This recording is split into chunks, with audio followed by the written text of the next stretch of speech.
I believe there's an invitation being extended, an invitation to the revivalists, the evangelists, to really jump in and believe it's revival time.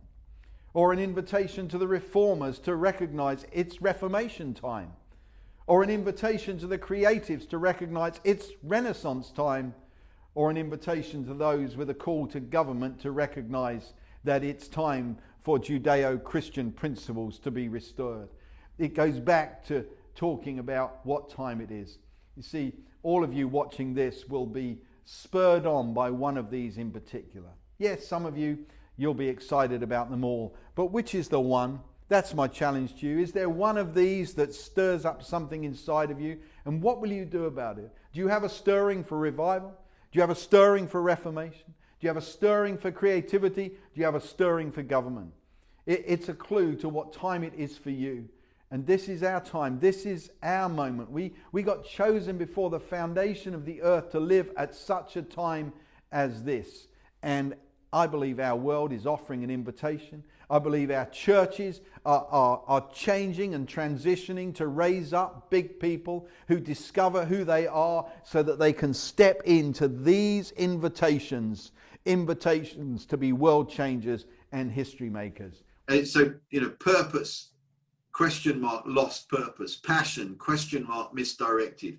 Provision, question mark, doubted. Power, question mark, diluted.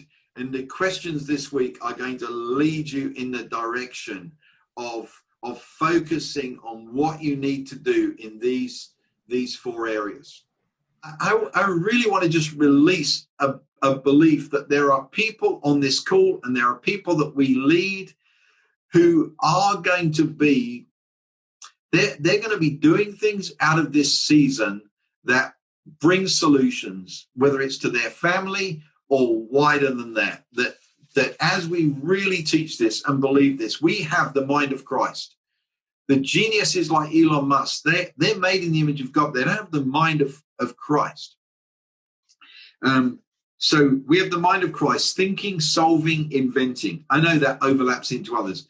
But then we're made in the image of God, which I think really enables us to work, and which is about building, caring, governing, conquering, and excellence. We're made in the image of the Creator.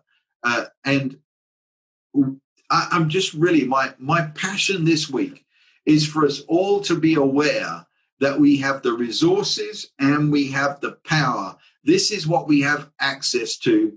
And some of our people, I think, need just to know what is available to them.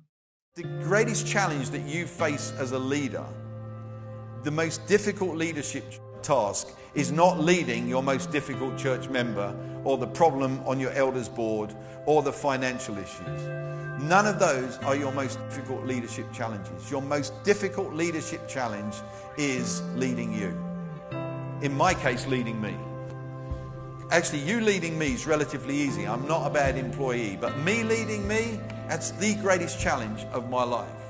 So shifting to leading big people, what are big people? Let me just quickly give you that. It's not a surprise. It's what we've just talked about in the last session. Big people know who they are. They know why they're alive. They know their destiny, and they know they make a difference. And you will have people in your congregation, in your organization, in your ministries who know they're called to government, to be doctors, to invent things, to make movies. They know that, and what they're looking for is mums and dads who know how to lead them, who are not intimidated by their success. You walk down into Bracknell Town Centre, down there and under the road, and you walk straight to the end from where you are. They've hung up a big picture of what Bracknell's going to look like. That's a vision, because I can see it. I know what it is. If you gave it to me, I could, in theory, build it. I'm not a builder, but I could build it. So we've now got two different cultures in our organization, and actually we might even have a third. Now, this is a very important phase. We need to make sure that we don't overextend ourselves.